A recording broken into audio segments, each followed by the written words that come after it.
Hey there. I'm Samantha Wheeler, and before I get into this crazy story, make sure to hit that like button and subscribe so you won't miss a single moment of the drama happening in my office. Now, let me set the scene. I'm 35 years old, living my best, or maybe busiest, life as a marketing executive in the heart of Norfolk. My days are packed with pitch meetings, late nights at the office, and way too much coffee. Samantha, you're going to burn out if you keep this up, my coworker Abigail says as she glances at the clock. She watches me finish another presentation for a big client. I shrug. I can't help it. The Hendrick account is driving me crazy. Abigail smirks. Speaking of crazy, where's that trail mix you always keep in your drawer? I pause, realizing my snack drawer is suspiciously empty, again. I frown. Gone. I swear, Abigail, I'm not losing my mind. Someone's been stealing my snacks. Abigail chuckles. Bet you $5 it's Austin, she whispers, nodding towards the cubicle next to mine. Ah, Austin Swift. The office charmer. He's the guy with a smile so smooth he could probably sell ice to an Eskimo. Too bad that smile hides his true self. Did you actually see him near my desk? I ask, narrowing my eyes. Not exactly, but come on. He's always mooching off people, whether it's their ideas, their work, or, apparently, their food. Why not your snacks too? Abigail leans back, clearly entertained by the thought. I sigh, rubbing my temples. I can't just accuse him without proof. HR would have a field day. Then get proof, Abigail suggests, her eyes lighting up with mischief. Before I can respond, my phone buzzes. It's my sister, Gloria. Samantha, emergency. The florist just canceled. Gloria's panicked voice echoes through the phone. I groan. Wedding drama. Just what I needed on top of everything else. Take a deep breath, Gloria. We'll figure it out, I say, trying to calm her down. After hanging up, I slump back in my chair. My to-do list just got a lot longer. Suddenly, Austin strolls over with that same cocky grin plastered on his face. Ladies, working hard or hardly working, he jokes. I resist the urge to roll my eyes. What do you need, Austin? Just wondering if you have those projections for the Morton account. Team meetings in 10 minutes. My blood boils. Those were my projections, and he clearly procrastinated on his part of the work. Still, I keep my cool. Sure, Austin. I'll email them over, I say through gritted teeth. As he walks away, Abigail leans in close and whispers, see? Total freeloader. I sigh again. Office life, it's always something, isn't it? Whether it's wedding chaos, snack thieves, or coworkers like Austin, there's never a dull moment. I nod, an idea forming in my head. The rest of the day passes in a blur, filled with meetings, last-minute tasks, and putting out fires. By the time I'm packing up to leave, I catch Austin hovering near my desk, his eyes darting toward my drawer. Night, Samantha. Don't work too hard, he says, all innocence, flashing me his signature grin. I force a polite smile. Night, Austin. As soon as he's gone, I turn to Abigail. Okay, Operation Snack Thief is officially on. Abigail's face lights up. Finally, let's do this. We start setting up the trap. I feel a mix of excitement and nervousness as we work. This was more than just catching a snack thief. It was about principle. Little did I know this was the start of a workplace showdown that would change everything. The next morning, I walk into the office with a plan ready to go. My secret weapon? A fake lottery ticket tucked inside my lunch bag. If Austin really was the snack thief, this would lure him in. Morning, Samantha. You're looking awfully cheerful today, Abigail says as I pass her desk, raising an eyebrow. Oh, just feeling lucky, I reply with a wink, patting my bag. I settle into my desk, double-checking that my hidden camera pen is perfectly positioned. The stage was set. It doesn't take long for Austin to make his move. He strolls over, coffee in hand, his usual confident grin plastered across his face. Hey, Samantha, got any of those amazing homemade cookies today? I smile, playing along. Sorry, Austin, not today. But I do have a pretty awesome lunch planned. He looks a little disappointed, but I see a spark in his eye. Hook, line, and sinker. As the morning drags on, I keep one eye on my bag and the other on my work. Any moment now. Suddenly, my phone buzzes. It's Amber, my boss. Samantha, can you come to my office? Now. My heart skips a beat. What could this be about? I take a deep breath and head over. Amber sits behind her desk, her usual stern expression in place. This was serious. Close the door, Samantha, she says. I sit down, palms sweating. What's going on, Amber? We're looking at promoting someone to lead the new digital marketing division, she begins. Your name is on the list. I almost choke. Seriously? That's wow. Amber holds up a hand. Don't celebrate just yet. Austin is also being considered. Of course he is. I bite my tongue to stop a groan from escaping. The decision will be based on your performance over the next few weeks. Keep this between us, Amber says firmly. I nod, my mind racing. Great. Now I had to catch a snack thief and outperform Austin for a promotion. Got it, I reply, determined to tackle it all. The game was officially on. I nod, my mind racing as I leave Amber's office. This promotion just became even more important. Walking back to my desk, I spot Austin lingering nearby, pretending to look busy. It's time to set my plan in motion. Grabbing my phone, I put on my best urgent call act. Hello? Yes, this is Samantha Wheeler. Oh no. Really? Okay, I'll be right there. I rush out of the office, leaving my lunch bag in plain sight on my desk. From a corner of the hallway, I watch Austin glance around nervously. He casually strolls over to my desk, acting like he's just passing by. Then he starts rummaging through my bag. My heart pounds as I hold my breath. Suddenly, his eyes widen. Bingo!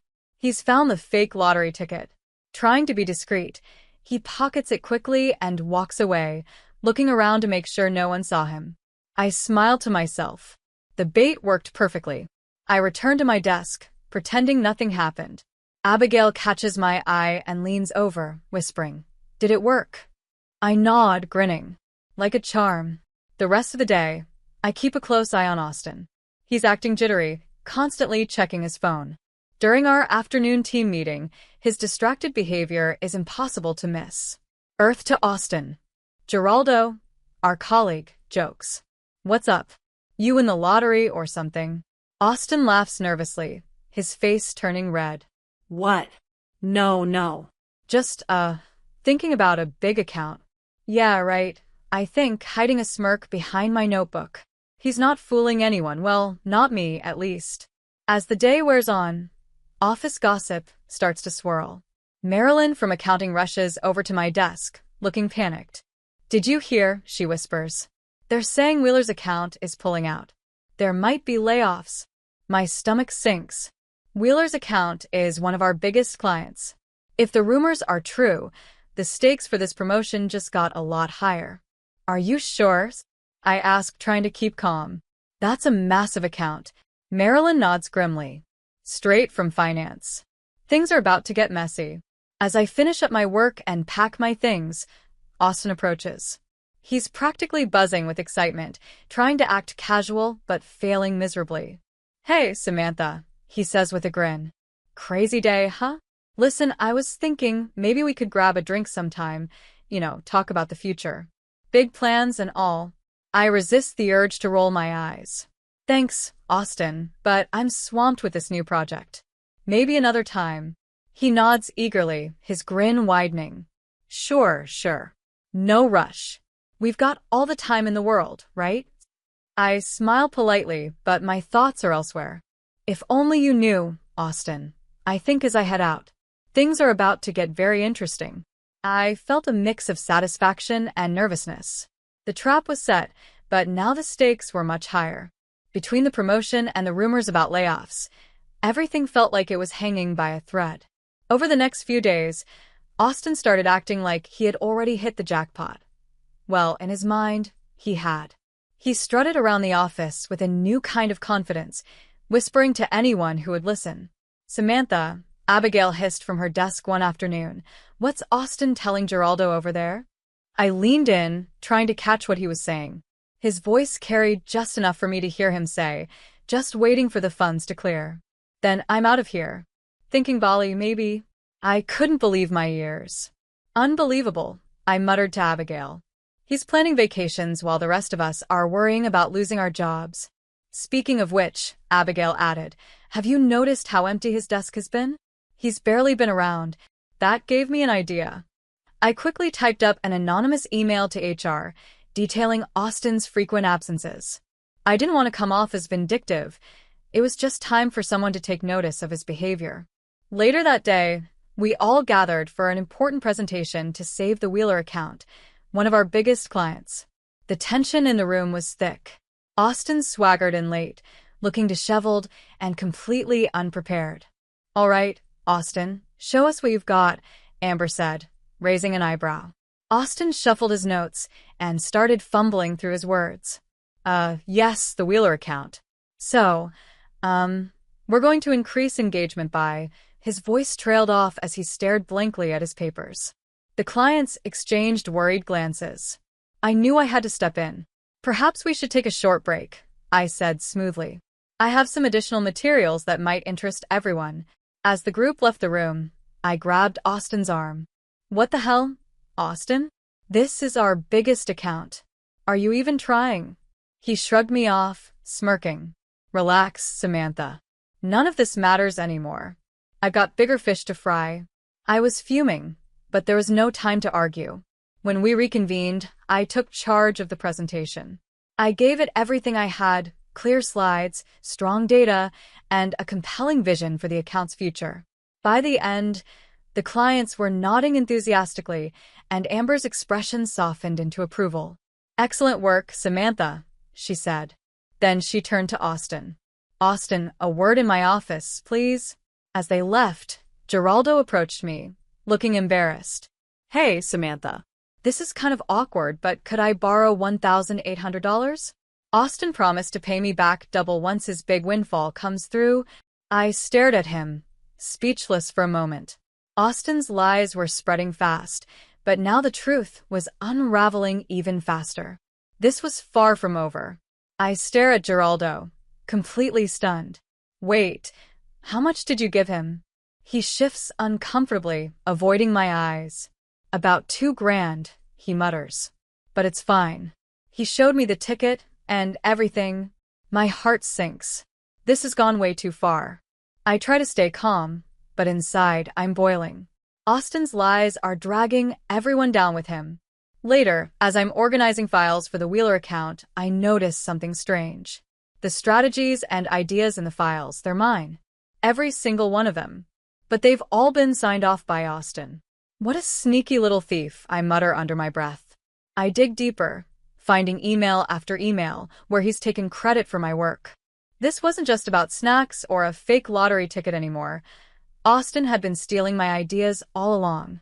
Furious, I start copying everything into a separate folder. As I'm finishing up, Austin bursts into the office, looking panicked.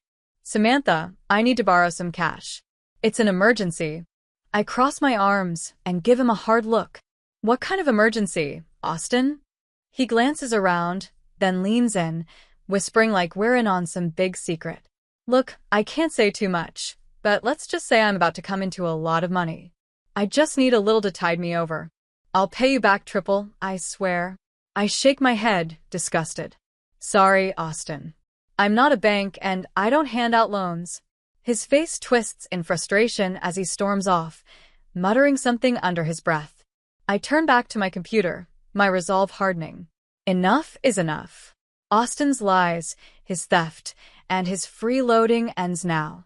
I start gathering everything, the emails where he stole my ideas, the records of his absences, and even testimonies from coworkers who loaned him money. Piece by piece, I build a solid case. Austin's house of cards is about to collapse, and I'm going to be the one to push it over. The next day, the office buzzes with chatter as Austin walks in like he owns the place. He's wearing a suit that probably costs more than my rent. He claps his hands together and smirks. Gather round, peasants, he announces loudly. Your golden boy is moving on to greener pastures. I exchange a baffled look with Abigail, who mouths, what the hell? Austin grins like a Cheshire cat, basking in everyone's attention. That's right, folks. I've hit the jackpot. No more late nights, no more deadlines, no more Amber breathing down my neck. I'm leaving this dump behind. Amber emerges from her office, her face thunderous. Austin, what's the meaning of this? He laughs obnoxiously, spreading his arms wide. Oh, Amber, sweet, simple Amber. I don't have to explain myself to you anymore. I'm rich, baby. I bite my lip to hide my smirk. Little did Austin know his charade was about to come crashing down, and he was standing on the edge of the cliff. I can't believe what I'm hearing. Austin's arrogance has gone too far. It's time to put an end to this once and for all. Actually, Austin, I say, stepping forward, my voice steady but firm, I think you do need to explain yourself. The room falls silent as I pull out a folder and hand it to Amber. This contains evidence of Austin's theft of intellectual property, fraudulent reports, and manipulation of company resources. I say clearly. Austin's smug grin vanishes, replaced by panic. What? That's ridiculous. You're just jealous of my success. Success? I scoff, holding up a printout of the fake lottery ticket. You mean this? Hate to break it to you, Austin, but your so-called jackpot is as fake as your work ethic. The office erupts into chaos. Geraldo, red-faced with fury, lunges at Austin, shouting about the money he's owed. Others chime in, demanding explanations for their own grievances. It's a storm of voices and accusations. Security. Amber yells, her voice cutting through the noise. Escort Mr. Swift out of the building. Austin struggles as security guards appear, still protesting his innocence. This is a setup. You'll regret this, he shouts as they drag him out. His words fall on deaf ears. Samantha, my office. Now, Amber says firmly, turning to me. My heart races as I follow her, unsure of what's about to happen. Amber sits down at her desk, her face unreadable. Sit, she says, gesturing to the chair opposite her. Explain everything. I take a deep breath and recount the entire story, from the stolen snacks to the fake lottery ticket and Austin's escalating behavior. As I speak, Amber listens intently. Her expression shifts from disbelief to anger, and then to something I can only describe as admiration. Well, Samantha, she says at last, her tone measured, I must say, I'm impressed. Not with your methods, mind you, but with your initiative and dedication to this company. I brace myself, expecting a reprimand. But, Amber continues, a small smile playing on her lips, it's exactly why I'm offering you Austin's position. Effective immediately. I stare at her, stunned. Really? I mean, thank you, Amber. I won't let you down. Over the next few weeks, the office undergoes a transformation. I implement new policies focused on transparency, teamwork, and accountability. Slowly but surely, morale improves and the team thrives. We land 3 major new accounts, and the energy in the office is the best it's been in years. As for Austin, his downfall is nothing short of spectacular. News trickles in that he tried to claim his lottery winnings, only to be laughed out of the lottery office when they revealed his ticket was fake. He vanished after that, leaving behind a legacy of embarrassment. Life in the office isn't perfect, but it's better than it's ever been. And as I settle into my new role, I can't help but feel a sense of pride. Justice was served, and the future looks brighter than ever. 2 months later, I found myself at my sister's wedding, standing at the center of the room with a glass in hand, ready to give my maid of honor speech. The air buzzed with joy and excitement as everyone settled in to listen. I took a deep breath and began. Life's funny, I said with a smile. Sometimes the path to success isn't straight. It's full of twists, turns, and even a few people who try to take advantage of you. The crowd chuckled, and I glanced at Abigail sitting near the back. She gave me an enthusiastic thumbs up, and I couldn't help but grin. But if there's one thing I've learned, I continued, it's this. Integrity and perseverance always win in the end. So, here's to the bride and groom, and to facing life's challenges head-on. Applause erupted as I raised my glass, and the bride and groom beamed with happiness. The moment was perfect, filled with love, laughter, and new beginnings. But just as I sat down, my phone buzzed. Curious, I glanced at the screen. It was a news alert. Former marketing executive arrested for fraud, the headline read. I couldn't suppress the small smile creeping across my face. Karma, I thought. Austin finally got what was coming to him. Apparently, after his dramatic exit from the office, Austin had burned bridges everywhere. He'd scammed so many people that his lies finally caught up to him. Angry creditors, duped coworkers, and false promises had piled up, and now the law had taken notice. Austin wasn't just a disgraced former coworker anymore. He was facing serious consequences. It felt like the final chapter of a wild story. Justice had been served, and in Austin's case, it wasn't just a dish best served cold. It was a full-course meal. The thought of him trying to explain himself in court almost made me laugh out loud. But as I sat there, a question popped into my head. If I were to go back and relive those moments, would I have done anything differently? Would I have exposed Austin's fraud immediately, or let him dig his own grave like I did? Was my approach justified, or did I cross an ethical line somewhere along the way? I decided to throw the question to my audience. What would you have done in my shoes? I ask. Would you have confronted Austin right away, or let him unravel his own lies like I did? Drop your thoughts in the comments below. I'd love to hear your take on this office showdown. Before I left, I added one last note. And if you enjoyed this wild tale of workplace drama and justice, don't forget to smash that like button and subscribe for more juicy stories. Trust me, you don't want to miss what's coming next.